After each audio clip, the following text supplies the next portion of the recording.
How to pay credit card bill in Simply Financial. In today's video, I'm going to walk you through the simple steps on how to pay your credit card bill using Simply Financial online banking. So first, log into your Simply Financial online banking account using your credentials. Once you are logged in, navigate to the Payments or Pay Bills section. Look for the option to pay your credit card bill.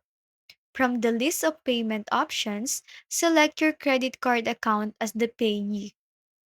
Enter the payment amount you wish to make. You can either pay the full balance or a custom amount.